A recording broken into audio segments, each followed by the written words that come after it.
ini kita akan membahas tentang husnuzan kepada Allah Subhanahu wa taala atau berbaik sangka kepada Allah Subhanahu wa taala.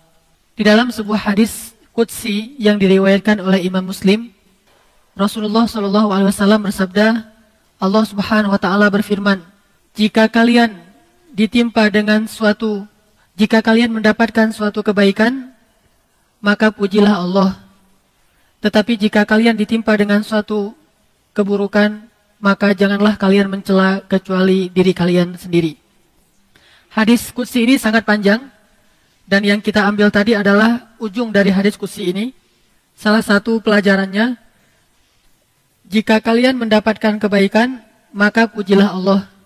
Tetapi jika kalian ditimpa dengan suatu ujian atau keburukan, janganlah kalian mencela kecuali diri kalian sendiri. Hadis riwayat Imam Muslim. Hadis ini menjelaskan kepada kita bahwa tidak boleh kita menyandarkan satupun hal yang buruk kepada Allah Subhanahu wa taala. Terlebih lagi tentang takdir dalam hidup kita ataupun peristiwa-peristiwa yang tidak menyenangkan dalam hidup kita. Kita tidak boleh menyandarkannya kepada Allah dalam arti menuduh bahwa itu semuanya karena Allah tidak adil, karena Allah tidak baik, karena Allah zalim. Karena sesungguhnya Allah tidak pernah bersikap zalim kepada hambanya. Allah tidak pernah curang kepada hambanya. Allah tidak pernah menjahati hambanya. Justru sebaliknya, rahmat Allah itu lebih luas. Rahmat Allah itu sangat besar. Kasih sayang Allah itu tidak terhitung.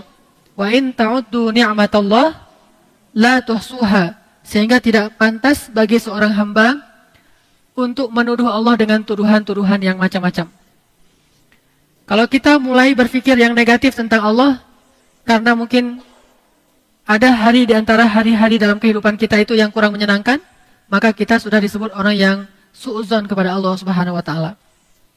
Kepada manusia saja yang banyak celah, kita tidak boleh bersuudzon, apalagi kepada Allah yang tidak punya celah.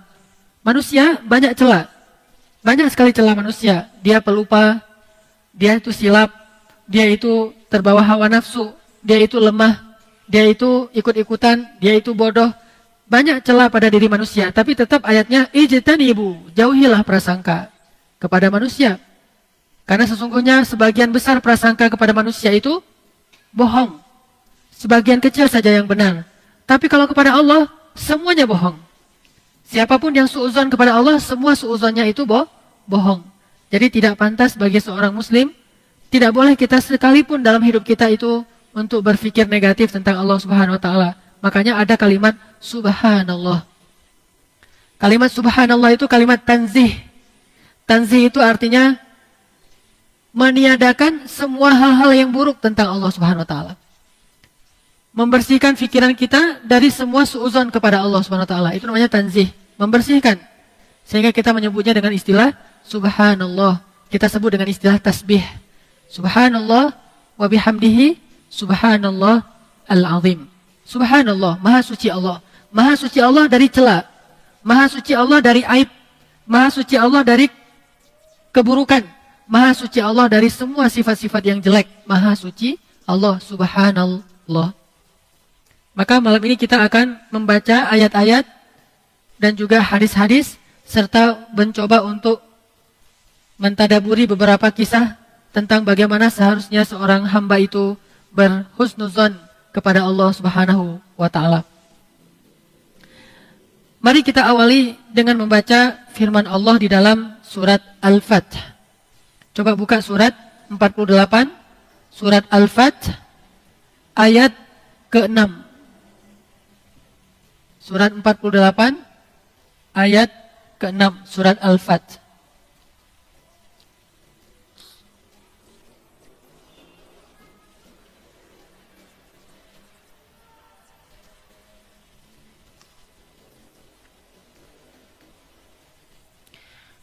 أعوذ بالله من الشيطان الرجيم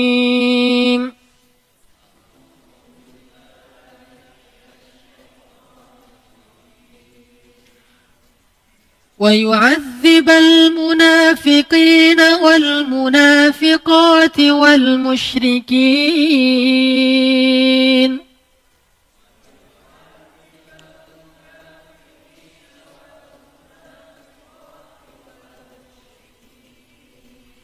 والمشركين والمشركات الظانين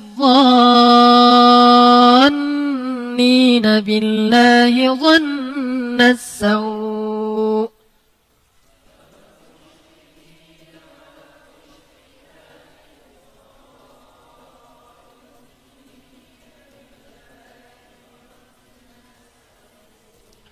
عليهم دائرة السوء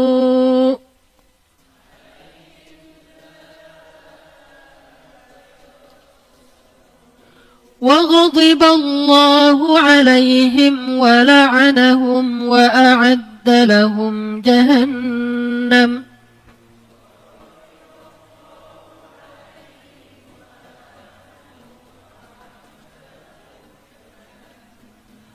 وساءت مصيرا.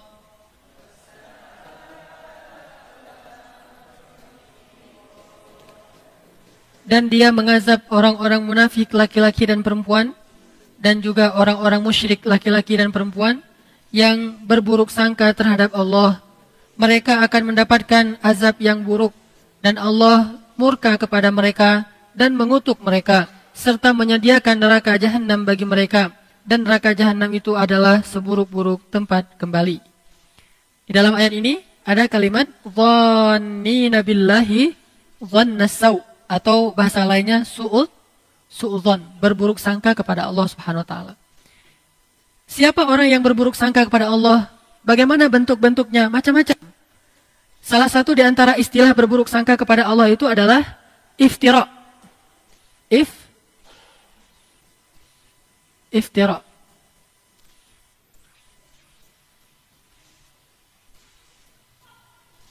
Al-iftira. Iftira itu mengada-ngada. Mengada-ngada atau menyebutkan sesuatu yang tidak pantas kepada Allah. Iftira. 'Alallahil kadzib. Mengada-ngada kepada Allah dengan kedustaan. Dan ini adalah salah satu bentuk berburuk sangka kepada Allah Subhanahu wa taala. Terutama suka mengada-ngada tentang zat Allah. Pertama, berburuk sangka tentang zat Allah. Apa arti berburuk sangka tentang zat Allah? Dia mengumpamakan Allah itu seperti makhluk. Allah itu punya wujud seperti makhluk. Dia mengatakan bahwa Allah Subhanahu wa taala itu misalnya bertempat dengan mengatakan Allah ada di mana-mana. Ketika seorang anak bertanya kepada ibunya, "Mah, Allah itu ada di mana?" Kata mamanya, "Ada di mana-mana." Ada di mana-mana. Kalau begitu, Allah juga ada di WC. Gimana jawabnya kan? Karena Allah ada di mana? Di mana-mana.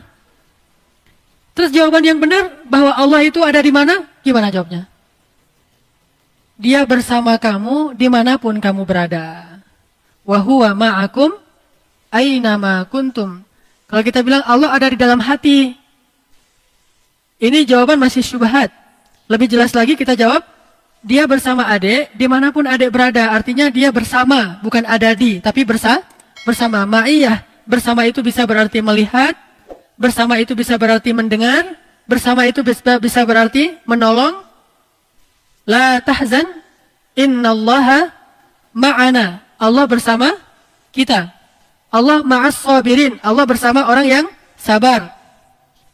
Artinya, ketika seseorang menyebutkan bahwa Allah itu ada di sini, Allah itu ada di situ, dalam bahasa bahwa Allah itu bertempat, maka dia telah su'uzon terhadap Allah.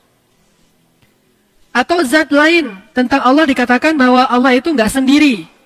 Allah itu punya partner. Bahasa yang sering kita dengar itu sekutu. Sekutu itu adalah bahasa politiknya koalisi. Kalau bahasa bisnisnya partner. Kalau bahasa keluarganya pasangan. Kalau bahasa hubungan sosialnya itu teman, sahabat, syarik. Syarik itu artinya kalau dalam bisnis, syarik itu partner bisnis. Kalau dalam keluarga, suami istri syarik. Jadi la syarika lahu, tidak ada partner dia.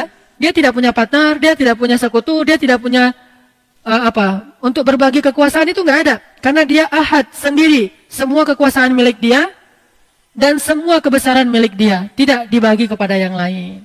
Nah, orang yang suudzon kepada Allah itu salah satunya adalah dengan mengatakan Allah itu punya sekutu, nggak sendiri. Sekutunya bisa jadi istri, bisa jadi anak, bisa jadi putri-putri, sebagaimana orang Arab jahiliyah menganggap berhala itu sebagai sekutu Allah. Orang Arab jahiliyah itu mengakui Allah sebagai Tuhan. Makanya di masa jahiliyah itu ada anak bernama Abdullah. Walaupun belum ada Islam, tapi sudah ada anak namanya Abdullah. Berarti dia mengakui Allah sebagai Tuhan. Cuma bedanya dengan Islam apa? Tuhan versi jahiliyah, Allah itu punya anak perempuan. Namanya Lata, Uzza, dan Manat. Atau Hubal. Dia punya anak-anak perempuan yang diberi nama oleh manusia. Setelah itu dijelmakanlah anak perempuan ini dalam bentuk patung-patung dewi. Ada yang panjang rambut, ada yang pendek rambut, ada yang pakai pakaian ini, pakai pakaian itu. Ini dewi-dewi disebutkan dalam jelmaan sebuah patung. Disembahlah patung itu sebagai perantaraan menyembah ayah mereka, yaitu Allah Subhanahu wa taala. Nauzubillah min dzalik. Ini namanya suudzon kepada Allah dalam urusan zat Allah. Dikatakan Allah itu punya sekutu, dikatakan Allah itu punya anak, dikatakan Allah itu tidak bisa berdiri sendiri, harus butuh yang lain untuk menguasai alam semesta. Ini suudzon kepada Allah. Atau suudzon yang lain pada Allah adalah menafikan sifat-sifat Allah. Menafikan nama-nama Allah yang mulia. Menafikan kebesaran-kebesaran yang ada pada Allah Subhanahu wa taala. Ragu kepada kebesaran Allah. Ini berarti suudzon sama Allah. Sama dengan dia bilang, bukan Allah yang Maha Rahman, tetapi adalah seseorang. Bukan Allah yang Maha Rahim, tetapi adalah seseorang.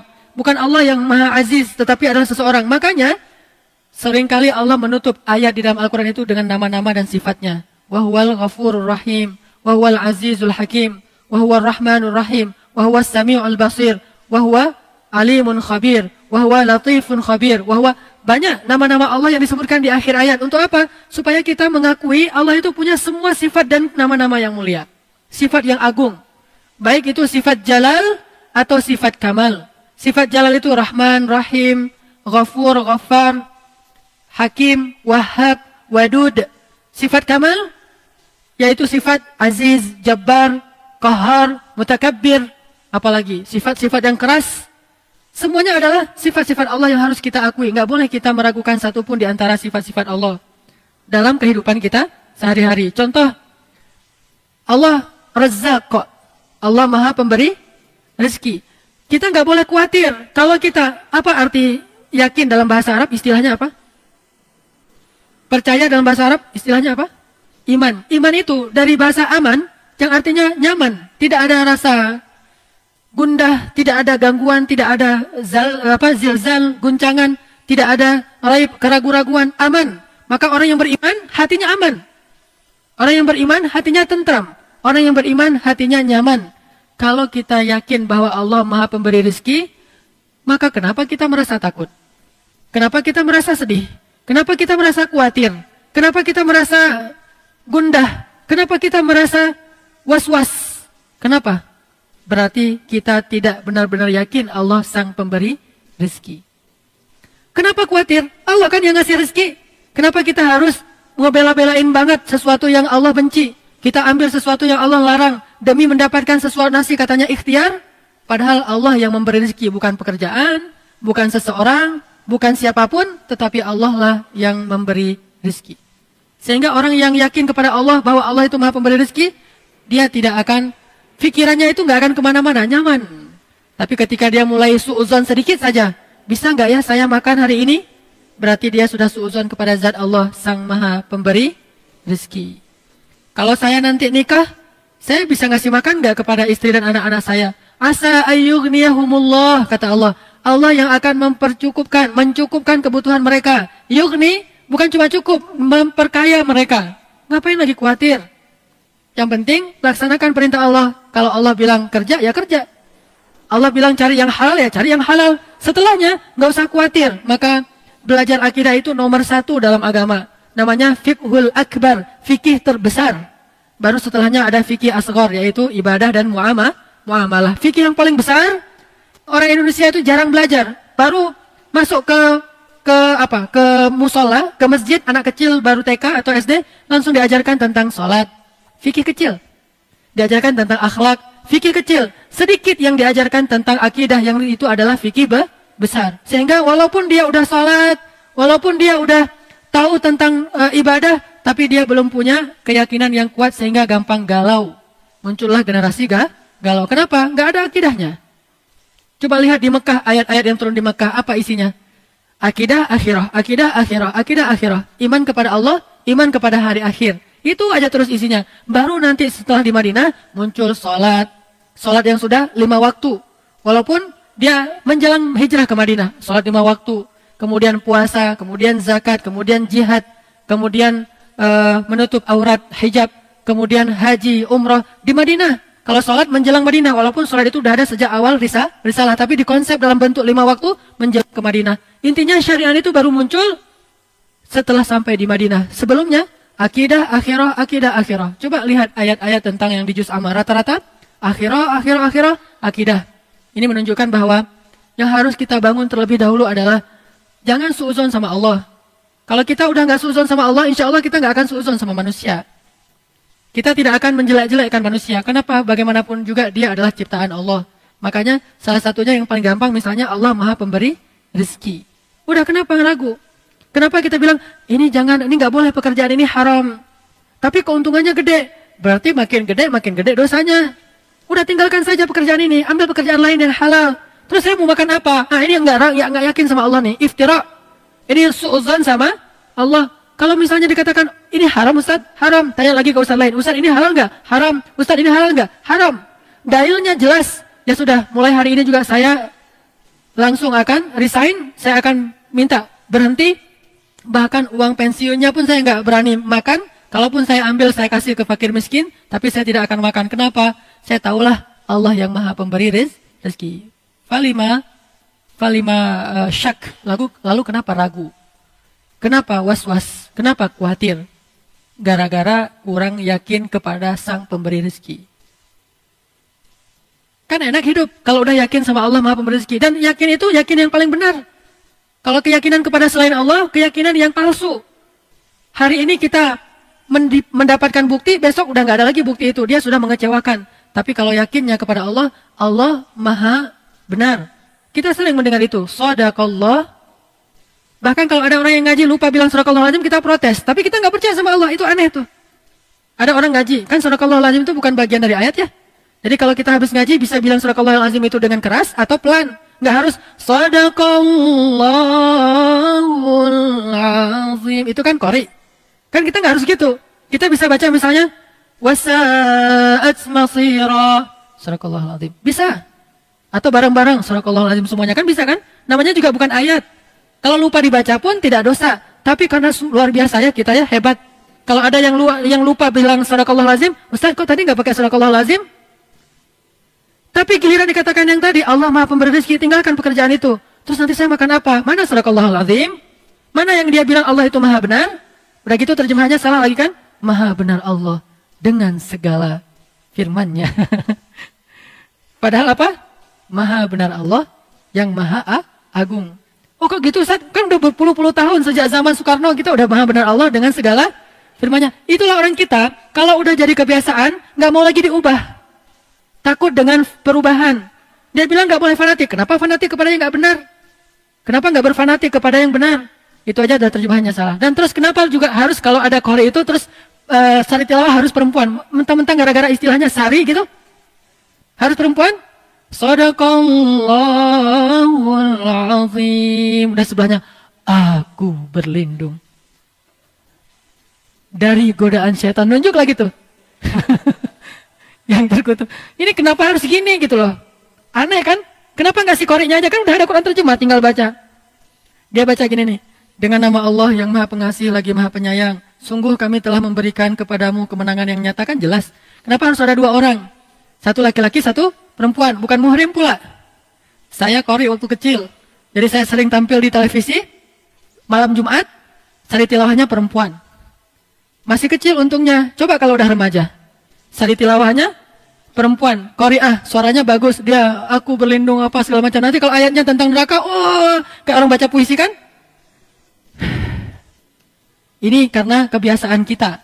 Makanya, kalau kita rajin bilang Shadaqallahul Azim, kenapa Shadaqallahul Azim itu nggak masuk ke hati?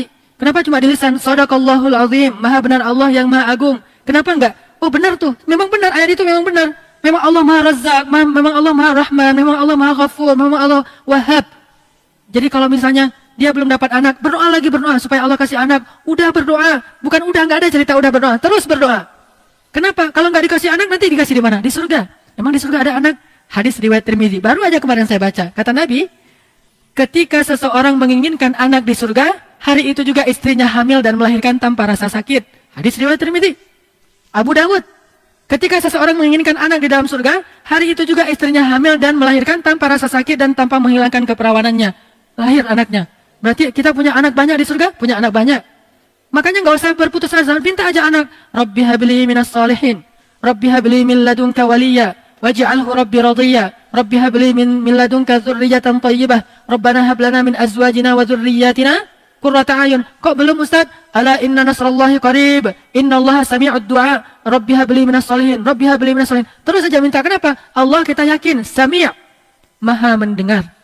Dan kita yakin kata Nabi dalam hadis qudsi, Allah berfirman, aku malu kalau melihat hambaku mengangkat kedua tangannya, lalu aku tidak mengabulkan doanya, itu aku malu. Maka kalau kita yakin sama itu, terus saja minta. Allah nih pasti malu nih nggak ngabulin. Allah beri saya anak, pasti Allah malu, pasti Allah mendengar. Tapi kalau kita bilang, Allah dengar nggak ya? Itu suuzon. Allah mau ngasih nggak ya? Saya khawatir Allah nggak akan ngasih. Itu suuzon. Karena Allah sendiri mengatakan, aku ujibu da'watad da'i idza da'ani. Aku pasti mengijabah. Pasti aku akan memberikan apa yang mereka minta. Maka mintalah ke Allah. Kalau kita ragu, Allah ngasih nggak ya? Allah mendengar nggak ya? Berarti kita udah suuzon terhadap Allah. Iftira. Padahal Allah sami'ud du'a. Allah wahhab, maha pemberi. Allah syakur, maha menghargai. Allah razzaq, maha memberi rezeki. Ini nggak boleh kita ragukan sedikit pun. Sampai nanti kita malah bersuuzon kepada Allah. Mengurangi hak Allah itu nggak boleh.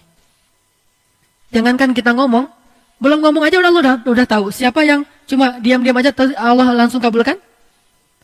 Rasulullah ketika beliau setiap sore berdiri di atas bukit Safa ngelihat ke langit.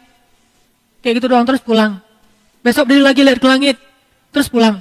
Tiba-tiba turun ayat, qad nara taqalluba wajhika fis sama' falanuwalliyannaka qiblatan tardaha. Kami telah melihat engkau setiap hari melihat ke langit, kata Allah. Maka kami akan memalingkan kiblat itu dari Masjidil Aqsa ke Masjidil Haram, ke arah yang engkau sukai. Apa yang ada di dalam hati Nabi ketika ngelihat ke langit? Boleh nggak ya kalau kiblat itu dipindah ke Mekah? Tapi nggak enak mau minta. Cuma lihat ke langit aja setiap hari. Besok pulang. Datang lagi ngelihat ke langit. Pulang lagi. Kan Allah, wa asirru qawlakum awijharu bih innahu alimun bidatis sudur. Mau kalian rahasiakan, mau kalian nyatakan, Allah maha tahu isi hati atau isi dada kalian. Sehingga Nabi kayak gini doang. Pas pulang besoknya mau datang lagi, langsung turun ayat. Kami telah melihat engkau wahai Muhammad yang selalu melihat ke langit. Maka kami pindahkan kiblat ke arah yang engkau ridhoi. Maka jika engkau sholat, sholatlah menghadap kepada kiblat yang baru.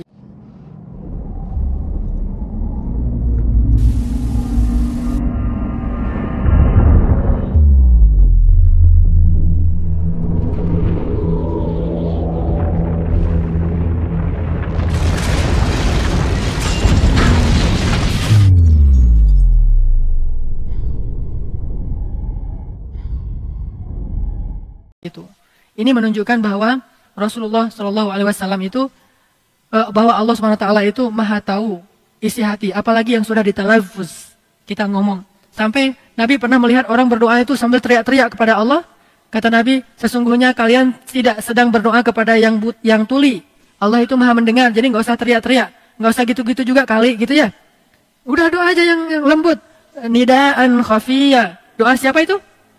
Zakaria. Nidaan khafiyah, suaranya lembut. Rabbi inni wahanal 'azmu minni washta'ala ar-ra'su shayba wa lam akum bidu'aika rabbi syaqiyya wa inni khiftul mawaliya min wara'i wa kanat imra'ati 'aqira fahab li min ladunka waliyya. yarithuni wa yarithu min ali Ya'qub waj'alhu rabbi radhiya. Apa kata Allah? Ya Zakaria. Allah langsung jawab. Jadi nggak usah suuzon sama Allah. Allah dengar nggak ya doa saya yang kemarin? Allah mau nggak mengabulkan doa saya? Kalau ada doa kita yang menurut kita nggak dikabulkan, ada 4 kemungkinan. 1, ada 3 kemungkinan. Nggak jadi 4 setelah dipikir-pikir. Yang pertama, Allah mungkin mau mengganti dengan yang lain yang lebih baik. Karena doa kita tidak terlalu baik. Kemungkinan kedua, Allah mau menundanya nanti di akhirat. Karena kita lebih butuh di akhirat daripada di dunia. Yang ketiga, Allah memang tidak mengabulkan yang kita minta, tetapi Allah mencegah kita dari suatu musibah ataupun masalah yang setingkat dengannya. Kan suka ada promosi tuh. Umroh, hotel bintang 5, Zam-Zam Tower, atau setaraf kan gitu kan ya? Setaraf. Allah bisa jadi menghilangkan dari kita satu masalah dalam tanda apa? Garis miring, setaraf. Setaraf dengan yang kita minta. Itu kemungkinan yang ketiga tuh. Apakah akan kecewa? Nggak akan kecewa. Namanya juga mungkin lebih baik yang setaraf daripada yang kita minta. Misalnya, umroh nginap di Zam-Zam Tower. Di Zam-Zam itu, kelihatan gedungnya dekat. Tapi ke kamarnya jauhnya minta ampun. Kita harus naik lift berkali-kali kan? Masuk lift, naik. Terus keluar lift, masuk lift lagi, naik lagi. Berkali-kali. Memang gedungnya paling dekat dengan masjid. Tapi kalau kita nginapnya di Elaf Kindah misalnya, ini jadi ngomongin hotel. Nginapnya di Elaf Kindah. Elaf itu di belakang Zam-Zam. Tapi kita keluar dari masjid, langsung masuk hotel, 1 kali naik lift, langsung masuk kamar. Bisa jadi yang setaraf itu lebih baik daripada yang kita inginkan. Cuma kita, kok Elaf sih, kok bukan Zam-Zam? Kan kata orang paling enak Zam-Zam. Kata orang, karena mereka mau mengatakan itu sebelum masuk ke Zam-Zam. Pas sudah keluar dari Zam-Zam, ternyata enak Elaf ya. Nah gitu tuh. Karena belum dikasih. Pas dikasih, baru dia komentar, oh ternyata nggak gitu-gitu amat. Sehingga dikasih lah, akhirnya bukan Zam-Zam, dikasih Hilton, dikasih Intercon misalnya. Yang setaraf, Allah bisa saja nggak mengabulkan yang kita minta, tapi dikasih yang lebih baik, atau dihilangkan satu masalah yang setaraf dengan yang kita minta. Kemungkinannya seperti itu. Atau kemungkinan yang lain selain 3 ini, memang kita belum layak dikabulkan doanya. Kenapa? Rezeki kita haram, kemudian kita masih memutuskan silaturahim, kemudian kita belum mengijabah perintah Allah.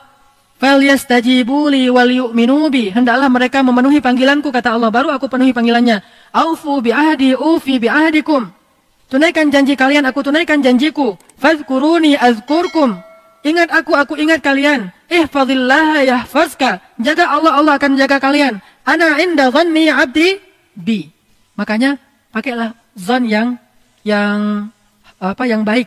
Ana inda dhanni abdi bi. Aku tergantung prasangka hambaku kepadaku. Makanya kalau dia ingat aku ingat dia.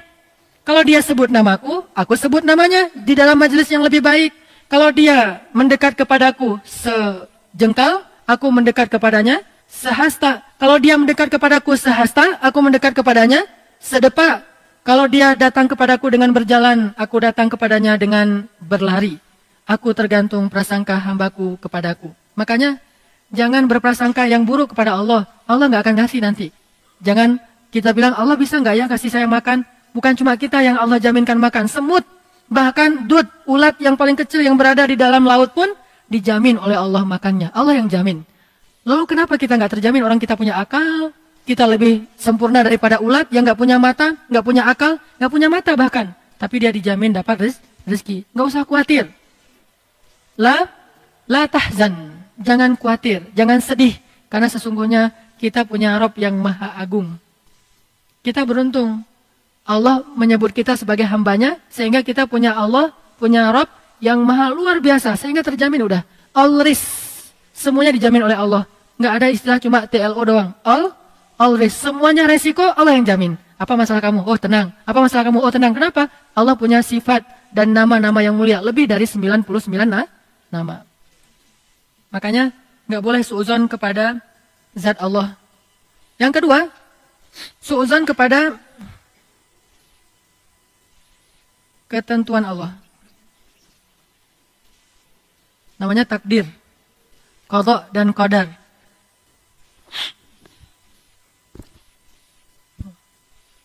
Suuzon kepada ketentuan Allah, takdir. Allah gariskan hidup seseorang demikian. Dalam hidup kita itu ada senang, ada susah. Dalam hidup kita itu ada yang namanya siang dan malam. Dalam hidup kita itu ada musim panas dan musim dingin. Dalam hidup kita itu ada gelap dan terang. Dalam hidup kita itu ada berbagai macam kejadian. Maka semua itu Allah yang mentakdirkan. Jadi jangan suudzon. Kalau kita mendapatkan kebaikan, husnuzon kita bilang Alhamdulillah. Kalau kita dapat keburukan, husnuzon kita kepada Allah, kita bilang ini pasti salah saya. Ini pasti karena kekurangan saya. Allah nggak mungkin salah saya yang salah. Sehingga kita memperbaiki diri. Itu orang yang suudzon sama Allah. Orang yang husnuzon sama Allah. Kalau orang suudzon, Allah kok tega banget ya sama saya. Kok Allah gitu banget sama saya? Kok Allah? Jangan Allah yang ditanya. Dia tidak ditanya, kita yang ditanya. Kenapa? Dia maha sempurna. Sehingga kita tidak boleh mengkritisi Allah sama sekali. Enak banget Allah nggak perlu dikritisi. Emang mau kritisi apa coba? Kita mengkritisi Allah tapi masih pakai fasilitas Allah. Tubuh milik Allah. Emang saya pernah berusaha untuk meminta untuk diciptakan. Ya sudah mati saja. Nggak berani juga kan? Jadi nggak ada pilihan selain kita taat sama Allah. Selain kita mengatakan Masya Allah, Subhanallah, Alhamdulillah, Allahu Akbar. Nggak ada pilihan seorang hamba kecuali dia menyembah Allah Subhanahu wa taala. Wa ma khalaqtul jinna wal insa illa liya'budun. Makanya nggak boleh kita suudzon sama ketentuan Allah. Kalaupun ada sesuatu yang nggak kita senangi, bilang la'allahu khairan. La'allahu khairan, bisa jadi ada kebaikan pasti.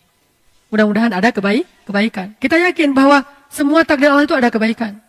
Makanya tadi saya ngobrol sama Yazin, itu gimana tulisan-tulisannya yang di laptop kemarin? Kata Yazin, Alhamdulillah udah saya tulis lagi dengan yang baru, udah 80%. Terus gimana yang kemarin tuh?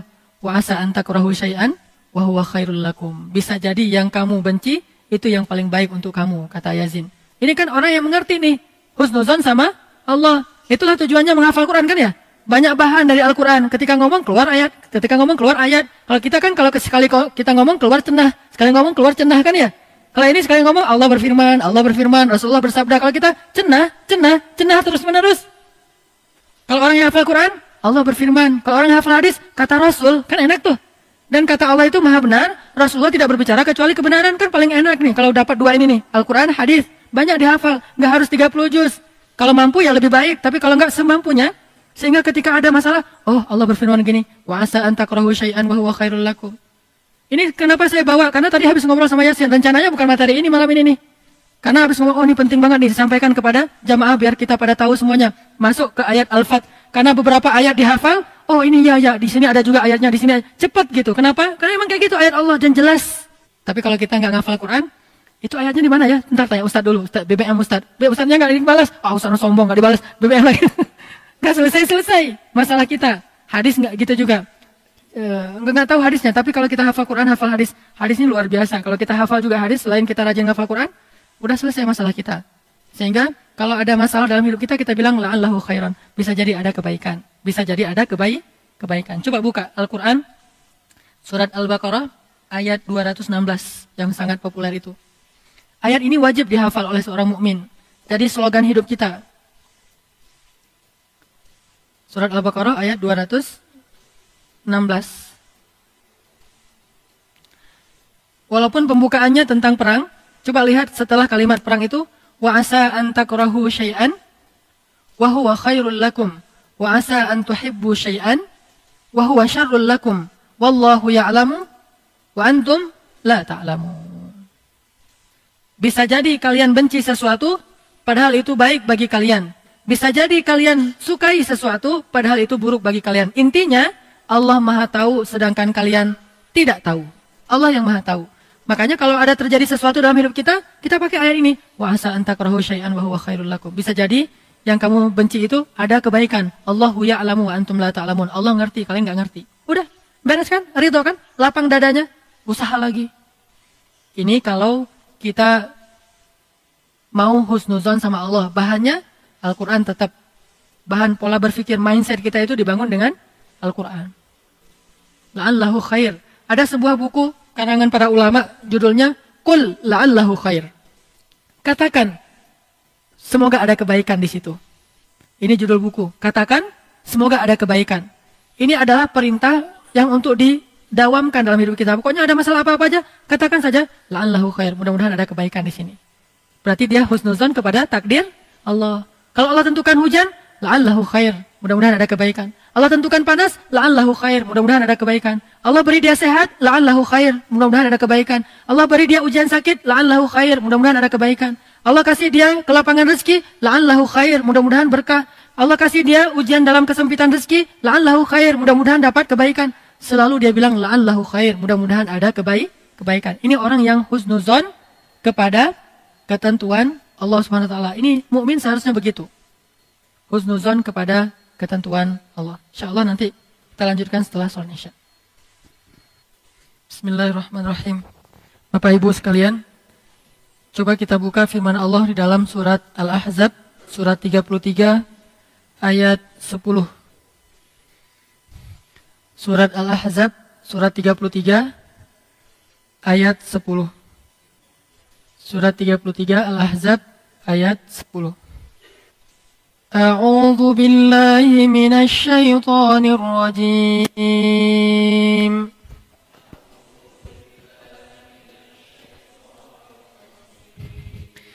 Bismillahirrahmanirrahim.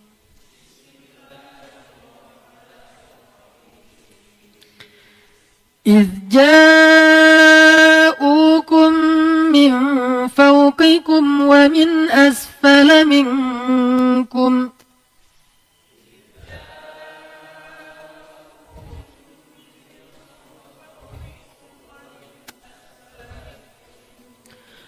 وإذ زاغت الأبصار وبلغت القلوب الحناجر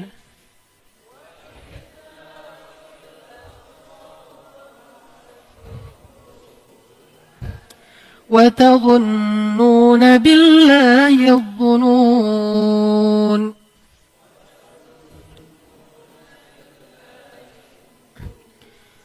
هنالك ابتلي المؤمنون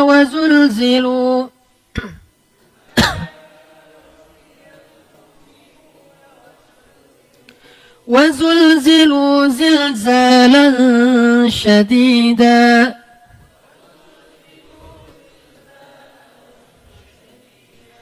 وإذ يقول المنافقون والذين في قلوبهم مرض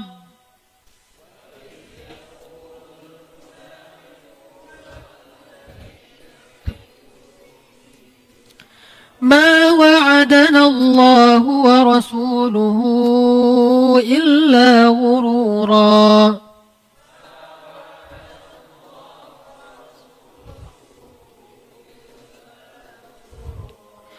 وإذ قالت طائفة منهم يا أهل يثرب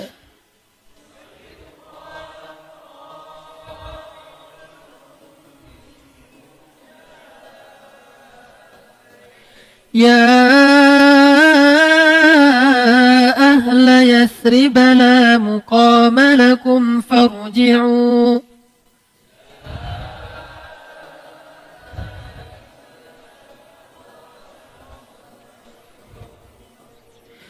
ويستأذن فريق منهم النبي يقولون إن بيوتنا عورة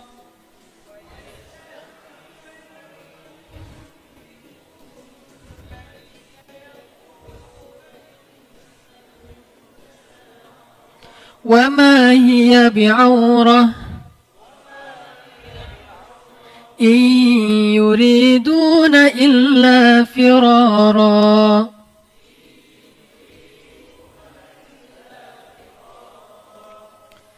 Ingatlah ketika mereka datang kepada kalian dari atas dan dari bawah kalian, dan ketika penglihatan kalian terpana, dan ketika hati kalian menyesak sampai ke tenggorokan, dan kalian berprasangka yang bukan-bukan terhadap Allah.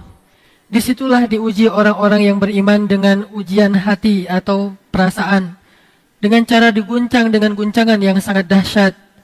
Dan ingatlah ketika orang-orang munafik dan orang-orang yang hatinya berpenyakit berkata, yang dijanjikan Allah dan Rasulnya kepada kita hanya tipu daya semata. Dan ingatlah ketika segolongan dari antara mereka berkata, wahai penduduk Yasrib, tidak ada tempat bagi kalian, maka kembalilah. Dan sebagian dari mereka meminta izin kepada Nabi untuk pulang dengan berkata, sesungguhnya rumah-rumah kami terbuka, tidak ada yang jaga. padahal rumah-rumah mereka tidaklah terbuka, mereka hanya ingin lari. Coba lihat di akhir ayat 7, wa tadhunnuna billahi dhunun, dan kalian berprasangka kepada Allah dengan macam-macam prasangka. Apa maksudnya? Ketika terjadi perang Ahzab, saat kaum muslimin terkepung oleh jumlah musuh yang sangat banyak dan bertahan di luar kota Madinah sekian lama, beberapa minggu, kaum muslimin terpana melihat jumlah pasukan musuh yang sangat banyak. Hampir memenuhi padang pasir, banyak sekali. Kemudian kekuatan mereka yang luar biasa. Kemudian mereka harus bertahan di puncak musim dingin di luar dari rumah. Jadi malam-malam itu kedinginan di pos-pos jaga mereka. Posnya itu tidak bukan tempat ruang kayak ruang security. Ruang security komplek itu masih mending posnya ya. Pos satpam itu masih mending. Ada TV, ada kopi, ada pemanas air, terus ada apa? Segala macam cukuplah untuk dia begadang di situ, cukup bekal. Ini nggak kayak gitu posnya. Posnya itu benar-benar ruang terbuka. Mereka duduk di sana dengan angin yang sangat dingin. Kalau di musim dingin di padang pasir gimana? Pernah di padang pasir musim dingin? Di padang pasir musim dingin, angin itu kayak jarum. Jadi kalau kena kulit kita itu rasanya kayak jarum, kayak ditusuk-tusuk sakitnya angin di musim dingin di padang pasir. Kalau di Mekah masih mending. Kalau kita mau dari Mekah ke Madinah atau Madinah ke Mekah, di tengah-tengah jalan itu kita turun deh coba. Di rest area di sana, turun sambil busnya ngisi bensin, kita juga mungkin minum teh atau ngapain. Nah, coba berwudu di situ pakai air dingin. Setelah itu langsung rasanya itu benar-benar kayak ditusuk-tusuk. Itulah sebabnya muncul hadis, kalau kalian mau dapat pahala jihad, maka coba rasakan wudu di tengah musim dingin. Isbaghul wudu alal makarih, menyempurnakan wudu walaupun dalam keadaan sulit, yaitu musim dingin. Fadzalikumur ribat, fadzalikumur ribat, fadzalikumur ribat. Itu sama dengan mengepung benteng musuh. Itu sama dengan mengepung benteng musuh. Itu sama dengan mengepung benteng musuh. Kenapa? Karena mengepung benteng musuh di puncak musim dingin kayak gitu rasanya. Kalau pengen ngerasain, cobalah wudu di puncak musim dingin di tengah padang pasir, kata Nabi. Intidharus shalah ba'da shalah, menunggu waktu salat setelah salat. Iktikaf maksudnya. Di situ juga kita bisa ngerasain gimana bosannya mengepung benteng musuh itu, bosan banget. Berjaga-jaga di perbatasan ataupun di pos-pos itu membosankan. Sehingga kaum muslimin waktu itu mulai lemah. Kayaknya kita nggak bakalan bisa melewati ujian ini. Kayaknya kita bakalan kalah. Musuh itu siap dengan untanya yang disembelih setiap hari sehingga mereka bisa makan. Air mereka dapat. Kemudian mereka juga bisa akses keluar. Sehingga butuh apa bisa langsung diambil dari orang Yahudi yang terdekat. Bani Quraidah, Qainuqa, Nudair. Sementara Madinah terkepung di tengah. Ini gimana nih? Kalau lebih dari sebulan kayak gini, kita bakalan kehabisan air, kehabisan stok makanan, sehingga anak-anak kita mulai kelaparan, persis seperti yang dilakukan Israel terhadap kaum muslimin di Gaza. Dikepung, di stop semua sumber air, anak-anak dibunuh, kemudian listrik dimatikan, padam, tidak ada listrik, pekerjaan tidak ada, orang kelaparan, orang mau ngasih makanan, akan di stop sama Israel, orang ngirim obat-obatan aja ditembak sama Israel, la'natullah alaihim. Tetapi mereka bersabar, sabrun jamil, mereka sabat, mereka bertahan, itu namanya ribat. Nah, ketika kondisi kayak gitu, sebagian kaum muslimin mulai watadhunnuna billahi dzunun, mulai berprasangka kepada Allah. Allah bakalan nolong kita enggak ya? Allah bakalan nolong kita enggak ya? Ini bisa kita melewati enggak nih ujian kayak gini? Mulai ada suudzon. Allah nolong enggak nih? Lalu Allah jawablah dengan ayat ini. Allah jawab juga dengan ayat yang lain. Wabasyiris sabirin. Allah jawab lagi dengan ala inna nasrallahi qarib. Allah jawab lagi dengan idza jaa nasrullahi wal fath. Allah jawab lagi dengan inna fatahna laka fathan mubina. Artinya itu salah satu suudzon kepada Allah. Cuma masih wajar ketika mereka dalam keadaan lemah, mereka mulai berprasangka Allah bisa nolong. Allah mau nggak menolong kita? Bukan bisa, pasti bisa. Cuma mau nggak menolong kita? Akhirnya Allah kirimlah angin yang dingin menghancurkan tenda-tenda musuh sehingga musuh banyak yang mati karena kedinginan, lalu mereka pulang besoknya. Selesailah perang Ahzab. Hampir tidak ada kontak senjata kecuali sedikit saja. Sisanya kontak mental. Itu perang mental, perang urat saraf, bukan perang fisik. Itu yang disebut dengan perang Ahzab.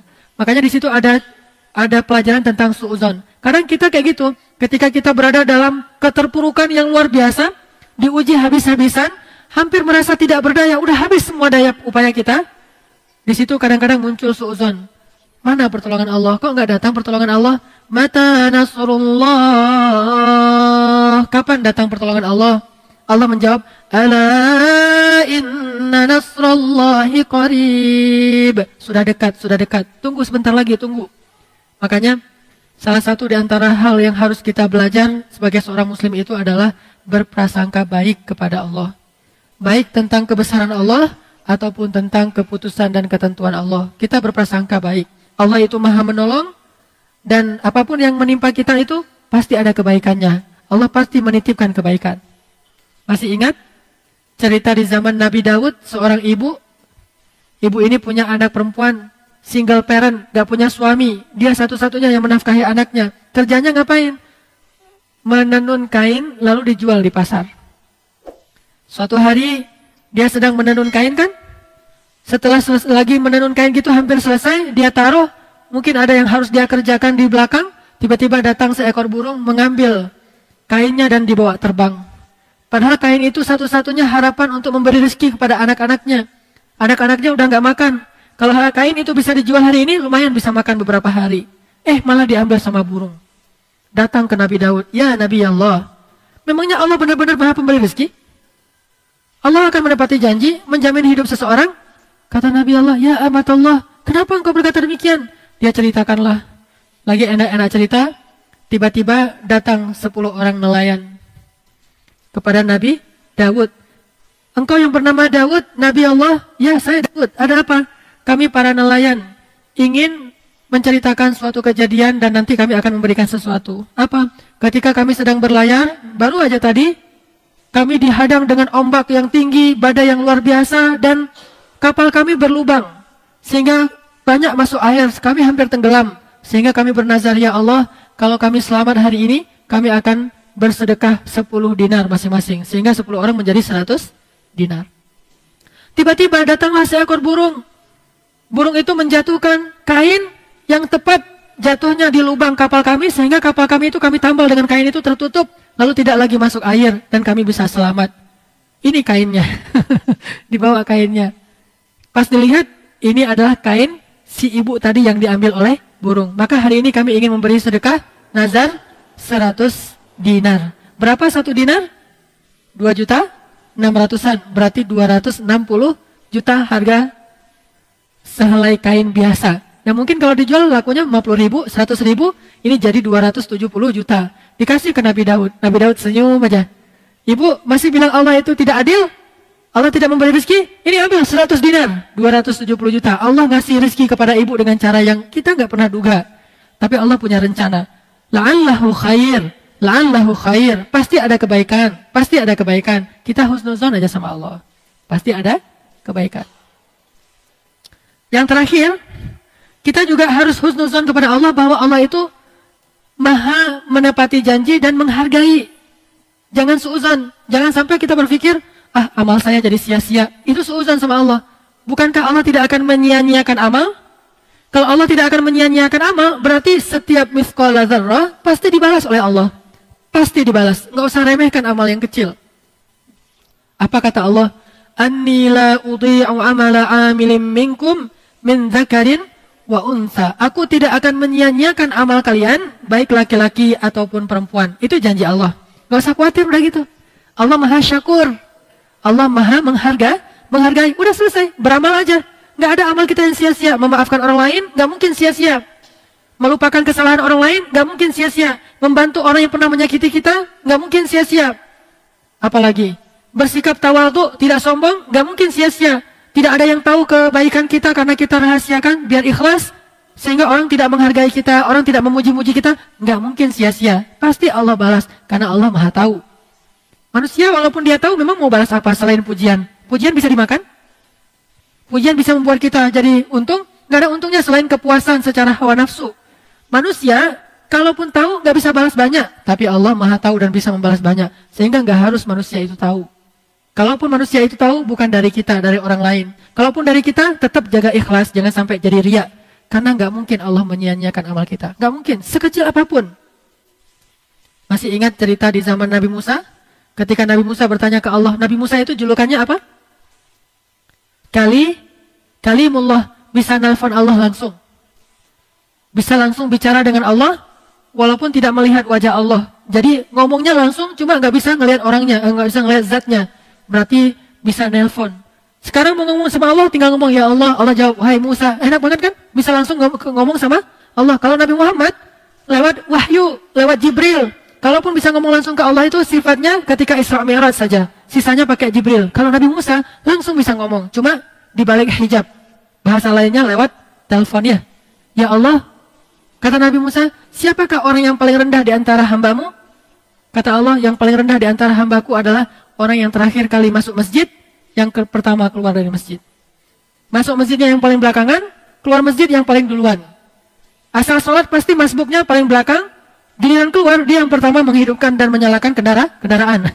Orang yang paling rendah kedudukannya di mata Allah.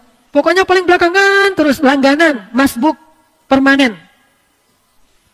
Giliran keluar, dia juara satu, permanen. Juara satu terus, pasti duluan keluar. Bahkan banyak kan orang yang sengaja kalau sholat Jumat itu duduk paling dekat dengan pintu biar bisa gampang keluar. Soalnya kan nanti crowded, susah keluarnya. Udah saya duduk dekat pintu bisa gampang keluar. Ini yang paling rendah kedudukannya di mata Allah. Dilihat sama Nabi Musa, mana orang yang kayak gini nih? Ketemu seorang kakek buta. Asal masuk masjid paling belakang, asal keluar paling duluan. Setiap hari kayak gitu. Oh, ini orang yang paling rendah. Suatu hari orang itu meninggal. Nabi Musa tanya, ya Allah, di mana posisinya sekarang? Kata Allah, huwa fil jannah, dia di dalam surga. Hah? Gimana ceritanya ya Allah dia dalam surga, orang yang paling rendah? Kata Allah, ketika dia pulang dari masjid, suatu hari, dituntun oleh pembantunya, dia buta, di tengah jalan, dia tanya, di mana kita sekarang? Kata pembantunya, kita sedang berada di sebuah tanah yang luas, tanah yang lapang. Kata dia, sesungguhnya rahmat Allah itu lebih luas. Sesungguhnya rahmat Allah lebih luas. Kata Allah, aku ridho dengan kata-katanya itu, sehingga aku masukkan dia ke dalam surga. Coba, jangan remehkan amal yang kecil. Gak mungkin Allah menyia-nyiakan. Kalau nggak kita pakai di dunia, pasti kepake nanti di akhirat. Pasti kepake. Yang namanya amal itu investasi. Investasi, kalau kepada Allah, nggak ada ruginya. Pasti kepake. Lebih baik kita pakai di akhirat sih sebetulnya, daripada dipakai di dunia habis. Kalau nggak dipakai di dunia ajil, pasti kita pakai di akhirat ajil. Atau pakainya dunia akhirat karena banyak. Tapi kalau sedikit, ya udah pakai di akhirat aja, jangan pakai di dunia. Kalau dipakai di dunia sedikit, habis pula. Di akhirat nggak ada punya apa-apa lagi kan? Makanya nggak mungkin sia-sia amal kita. Termasuk yang cerita 3 orang terkurung dalam gua itu, selamatnya pakai apa? Pakai amal mereka dulu. Bukan yang baru saja mereka lakukan dulu. Bisa jadi kita dulu beramal, akhirnya hari ini kita terhindar dari kecelakaan. Dulu kita pernah beramal, hari ini kita nggak jadi ditipu orang. Dulu kita pernah beramal, hari ini kita nggak ketularan penyakit. Ada orang yang batuk atau bersin. Kita kena, seharusnya kita kena penyakit, tapi Allah hindari. Dulu kita beramal, hari ini akhirnya kita bisa untung. Dulu kita beramal, hari ini akhirnya kita bisa dapat kebaikan. Itu semuanya adalah hasil amal kita yang dulu, yang kita nggak sadar. Makanya beramal itu nggak usah dihitung, amal aja terus, nanti pasti akan kepake. Pasti nanti akan kepake. Makanya kita husnuzan sama Allah dalam beramal. Jangan berpikir amalan kita itu sia-sia. Ah, rugi aja, capek-capek saya tahajud selama ini nggak ada hasil. Udah capek saya pergi umrah, ternyata tetap aja rugi. Belum untung nih perniagaan saya udah minta di depan multazam. Nggak mungkin sia-sia. Kalau nggak dipakai sekarang, dipakainya nanti di akhirat. Tinggal lakukan saja. Setelah itu percaya sama Allah. Percaya sama Allah. Jangan suuzon kepada Allah. Mudah-mudahan ini bermanfaat. Kita tutup dengan doa kafaratul majlis. Subhanakallahumma wa bihamdika asyhadu an la ilaha illa anta astaghfiruka wa atubu ilaik. Assalamualaikum warahmatullahi wabarakatuh.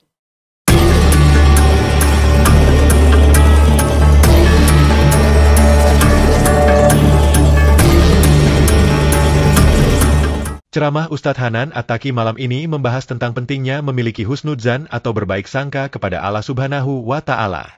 Dalam hadis qudsi yang diriwayatkan oleh Imam Muslim, Rasulullah Shallallahu Alaihi Wasallam menyampaikan bahwa jika seseorang mendapatkan kebaikan, maka hendaknya dia memuji Allah. Tetapi jika mendapatkan ujian atau keburukan, janganlah mencela selain dirinya sendiri. Ini menunjukkan bahwa sebagai hamba, kita tidak boleh menyalahkan Allah atas segala ujian hidup, karena Allah tidak pernah berbuat zalim. Justru, rahmat dan kasih sayangnya sangat luas dan tak terhitung. Ustadz Hanan At-Taqi juga menekankan bahwa berpikir negatif atau suuzon terhadap Allah, seperti menganggap Allah tidak adil atau tidak baik, adalah salah dan tidak pantas. Allah tidak memiliki celah, sementara manusia banyak memiliki kekurangan. Oleh karena itu, tidak layak bagi seorang muslim untuk berprasangka buruk terhadap Allah, apalagi menganggap Allah memiliki sekutu atau anak. Hal ini merupakan bentuk suuzon yang mengarah pada kekeliruan dalam pemahaman tentang tauhid dan sifat-sifat Allah yang maha sempurna. Lebih lanjut, Ustadz Hanan At-Taki mengajak umat untuk memperkuat akidah dan keyakinan yang benar terhadap sifat-sifat Allah, terutama dalam hal rezeki dan takdir. Yakin bahwa Allah adalah Maha Pemberi rezeki, maka seorang hamba tidak perlu merasa khawatir atau was-was dalam menjalani kehidupan. Keberkahan dan kemudahan hidup datang ketika seseorang benar-benar yakin dan percaya kepada Allah, serta menghindari suuzon, baik terhadap Allah maupun terhadap sesama manusia. Ini adalah dasar dari ketenangan hati dan keberhasilan dalam beramal.